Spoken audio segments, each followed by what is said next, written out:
उनकी पसंद की शादी थी, उनकी अलहदगी हो गई तो उसके बाद डिप्रेशन में चले गए। कहीं से भी मुझे एक लम्हे के लिए भी ये फ़ीलर नहीं आया। आसिम जो थे वो जिस तरह यूसुफ भाई भी बता चुके हैं कि बहुत पुराने वो डिप्रेशन और एंजाइटी के मरीज़ थे। फिटनेस एंथुसियास्टिक थे वो। ट्रेनिंग्स भी हमने एक साथ की। तो इस तमाम एंजाइटी और डिप्रेशन के बावजूद जी वो जो है अपने तमाम मामलात वो सँभालते थे। अस्सलाम वालेकुम।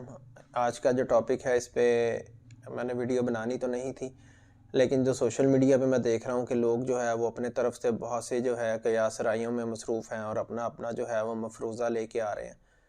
तो मैंने सोचा कि मैं भी जो एक्चुअल जो बात है वो आपके सामने लाने की कोशिश करूँ। आपने सुना ही होगा मौलाना तारिक जमील साहब के जो बेटे हैं आसिम जमील साहब, उनकी जो है कल डेथ हो गई थी और उस सिलसिले में बहुत से लोगों ने जी इस पे अपनी अपनी जो है वो कहानियाँ घड़नी शुरू कर दी हैं। तो मेरा थोड़ा सा ताल्लुक़ रहा है, आपको बहुत से लोग जानते भी हैं, और आसिम जमील साहब से भी ट्रेनिंग के हवाले से, एक्सरसाइज के हवाले से कुछ राब्ता रहा। ट्रेनिंग्स भी हमने एक साथ की। आसिम साहब के साथ जो है स्विमिंग की एक बहुत डिटेल्ड वीडियो है, वो भी आपने शायद मेरे चैनल पे देखी हो कि वो भी की। तो उस दौरान मैंने उनको कैसा पाया, पहले मैं आपको उनके बारे में, पर्सनैलिटी के बारे में थोड़ा सा बताना चाहूँगा। आसिम साहब जो है बहुत ही जो है नफीस इंसान जो है उनको मैंने पाया। बहुत ही ज़बरदस्त जो है पर्सनैलिटी के वो मालिक थे और उनकी पर्सनैलिटी से एक चीज़ झलकती थी और पता लगता था कि वो किसी आलिम दीन के बहुत बड़ी शख्सियत के जो हैं वो बेटे हैं। क्योंकि मैंने सबसे पहले तो जब उनकी हवेली में उनसे मुलाकात हुई तो उनके अंदर जो पॉजिटिविटीज़ थी वो बहुत ज़्यादा थी। उनकी फैक्ट्री विज़िट की, पास ही रईसाबाद में तलम्बा में उन्होंने एक फैक्ट्री बनाई हुई है। उसके अंदर जो है वो ये चाहते थे कि एग्रीकल्चर से रिलेटेड जितने भी उनके जो लोग हैं, जितने भी उनके इलाके के लोग हैं वो परेशान हैं।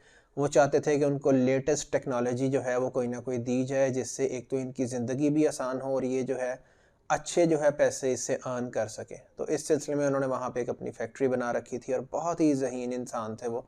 उन्होंने बहुत अच्छे, जब फैक्ट्री विज़िट की तो देखा बहुत अच्छे तरीके से उन्होंने उसको मैनेज किया हुआ था एक-एक चीज़ को, और वहाँ पे जिस तरीके से वो R&D कर रहे थे जो कि काबिल तहसीन है। तो एक तो ये बात उनकी सोच दूसरों के लिए कि आपने अपनी कम्युनिटी के लिए किस तरीके से आपने उनको सर्व करना, मुझे बहुत पसंद आई। उसके बाद जब मैं उनके घर गया, हवेली में गया, तो मैंने देखा कि उनके मुलाजिम थे वहाँ पे, वो भी काम कर रहे थे। उनके एक बहुत ही करीबी जो मुलाजिम, डिफरेंट होते हैं लेकिन एक उनके बहुत करीबी से मुश्ताक साहब, तो वो भी उनके साथ वहाँ पे मौजूद थे। मुश्ताक साहब मोस्टली उनके साथ ही रहते थे, तो मुश्ताक को प्यार से मुश्ती कह रहे थे और वो इस तरीके से उनसे वो ट्रीट कर रहे थे जैसे वो उनके फैमिली मेम्बर हैं, उनके कोई भाई हैं, उस तरीके से उनका उनके साथ प्यार था। कहीं से भी मुझे एक लम्हे के लिए भी ये फ़ीलर नहीं आया कि ये इनके मुलाजिम हैं। इतने प्यार से, इतने अच्छे तरीके से वो उनके साथ मिल रहे थे।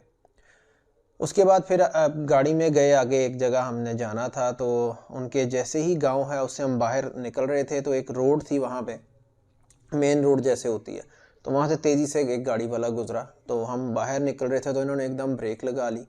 उनको नॉर्मली हमें होता है, हमें गुस्सा चढ़ता है कि यार ये अभी लग जाता, नुकसान पहुँचा देता, कुछ हो जाता, गाड़ी को नुकसान हो जाता, हमें नुकसान हो जाता या उसको हो जाता। तो एकदम से वो गुज़रा, उन्होंने कहा ये कैसे गुज़रा? उनके उस गुस्से के अंदर भी बहुत आजिज़ी थी कि वो कह रहे थे ये इसने कैसे गुज़रा। अब अगला सवाल मेरे ज़हन में यही आया कि यार ऑब्वियसली एक 4x4 की हम लग्जरी गाड़ी में जा रहे हैं, इसको कोई नुकसान हो सकता था कुछ, तो ये यही कहेंगे कि यार मुझे लग जाता। तो उन्होंने ये बात नहीं की जो मेरे लिए बहुत ही हैरानकुन थी। उन्होंने कहा इतनी तेज़ी से गुज़र रहा है, बच्चे भी यहाँ से गुज़र रहे हैं, गाँव से बाहर निकल रहे हैं, अगर किसी बच्चे को कोई नुकसान हो जाता तो उसका अज़ाला क्या था? तो ये बात जी मेरे लिए बहुत ही एस्टॉनिशिंग थी और एक मुझे मुसरत भी फ़ील हुई कि उनकी पर्सनैलिटी में वो अक्स झलकता था कि उनके पेरेंट्स ने उनकी किस तरीके से तरबियत की होगी। तो फिर थोड़ा सा आगे गए, तो मैं आपको इसलिए बता रहा हूँ उनकी पर्सनैलिटी के बारे में आप थोड़ा सा जानें कि वो मौलाना तारिक जमील साहब के बेटे थे, तो उनकी पर्सनैलिटी थी क्या। जिम में भी उनके साथ टाइम गुजरा है, जिम में भी बहुत अच्छे तरीके से करते थे। खैर वापस पॉइंट की तरफ आते हैं। तो जैसे ही थोड़ा आगे गए तो एक मेंटली रिटार्टेड जो बंदा होता है वो रोड की साइड पे खड़ा हुआ था, जिसको थोड़ा सा आप कह लें कि जिसको आम जुबान में साईं लोग कहते हैं, तो वो इनको देख के भंगड़े डालने लग गया, एक तरह का डांस करने लग गया वहाँ पे। इन्होंने गाड़ी रोकी, कोई वर्बल कम्युनिकेशन नहीं हुई है। वो बंदा उनकी गाड़ी में पीछे आके जो है वो बैठ गया और उसने वो जर्नी जो है हमारे साथ एंजॉय करना शुरू कर दी। आप वीडियो में भी देख सकते हैं कि वो जो बंदा पीछे बैठा हुआ है वो कितना खुश है। बस वो साथ गया हमारे आगे और वहीं से फिर हम वापस आ गए, वो साथ ही बैठा रहा। तो आप इस चीज़ से भी अंदाज़ा मैंने लगा लिया कि इनका इससे रिलेशन जो है वो एक साइलेंट रिलेशन, किस तरह का बॉन्ड है इनका आपस में। जब वो इनको देख के खुश हुआ और बैठा लिया तो ऑब्वियसली दूसरों का एहसास करते होंगे, तो वो जो उसको पता होगा कि यार ये बंदा जो है मुझे साथ लेके जाएगा, तो वो खुश होकर साथ बैठ गया। बहुत मासूम बंदा था वो भी। खैर उसके बाद स्विमिंग के भी आपने देखी, हमने उनके साथ कोई स्विमिंग की, उसमें भी उनकी सोच ये थी कि वो कुछ ना कुछ जो है वो करना चाहते थे। और इनकी बहुत ही एक आप कह लें कि अचीवमेंट थी कि उन्होंने अपने हाथ और पाँव बांध के वो एक स्विमिंग की एक प्रैक्टिस किया करते थे। कि उनका एक शौक़ था कि वो ज़्यादा से ज़्यादा देर तक, कितनी देर तक वो जो है वो स्विमिंग कर सकते हैं इस सिचुएशन में। तो इन शॉर्ट कहने से मुराद ये कि बहुत ही ज़हीन, बहुत ही नफीस और बहुत ही अच्छे इंसान थे। मैं ऑब्वियसली एक हकीकत है ये कि वो जा चुके हैं, लेकिन ऑब्ज़र्व करना मुश्किल है इस बात को। अल्लाह ताला मौलाना साहब को और उनकी फ़ैमिली को भी सब्र अता करे। अब जी आते हैं उस पॉइंट की तरफ कि बहुत से लोग इन्हें कह रहे हैं कि ये एक कत्ल का वाक़या है, या खुदा न खास्ता उनकी पसंद की शादी थी, उनकी अलहदगी हो गई तो उसके बाद डिप्रेशन में चले गए, तो उसकी वजह से जो है उन्होंने ख़ुदकुशी कर ली। इन तमाम बातों में जी कोई हकीकत नहीं है। जिस पे गुज़रती है वही बेहतर जानता है। मौलाना साहब की फ़ैमिली पे इस टाइम बहुत ही मुश्किल जो है वो टाइम है, और हमें इस मुश्किल वक्त में दुआ करनी चाहिए कि अल्लाह ताला उनको सब्र जमील अता फ़रमाए। लेकिन यहाँ पे बहुत से लोग जो है क़ियास आराइयाँ कर रहे हैं। एक्चुअल इनमें से कोई भी बात नहीं थी। आसिम जो थे वो, जिस तरह यूसुफ भाई भी बता चुके हैं कि बहुत पुराने वो डिप्रेशन और एंजाइटी के मरीज़ थे, लेकिन इसके बावजूद वो बहुत ही, उनका माइंड जो है वो जहानत से भरा हुआ था। वो अपने फैक्ट्री के मामलात भी देखते थे, अपने घर के मामलात भी देखते थे, जिम में एक्सरसाइज भी करते थे, फिटनेस इंथुजियास्टिक थे। वो बहुत शौक़ था उनको मसल बिल्डिंग का और अपनी बॉडी जो है वो बनाने का। तो इस तमाम एंजाइटी और डिप्रेशन के बावजूद जी वो जो है अपने तमाम मामलात वो संभालते थे। ऑब्वियसली जिस तरह यूसुफ भाई ने बताया है कि अपनी तकलीफ़ को बेयर करने के लिए या किसी भी वजह से उन्होंने जो है ये कदम उठाया, लेकिन बात ये है कि आप इसको कम से कम कोई भी रंग ना दें।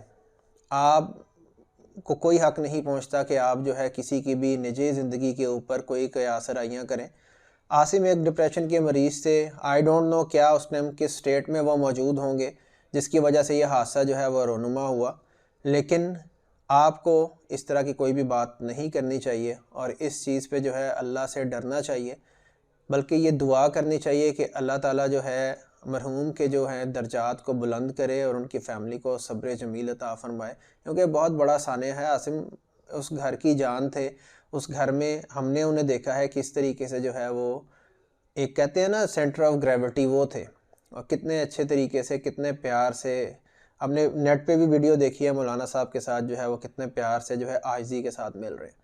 तो जी ये मेरा फ़र्ज़ था कि मैं आपको बताता। मैंने ये वीडियो इसलिए बनाई है कि ऐसी कोई बात नहीं है जो इंटरनेट पे, सोशल मीडिया पे जो है जो बातें आ रही हैं, उनके भाई जो यूसुफ जमील साहब ने जो वीडियो बयान दिया है वही हकीकत है और हमें उसी पे जो है यकीन करना चाहिए।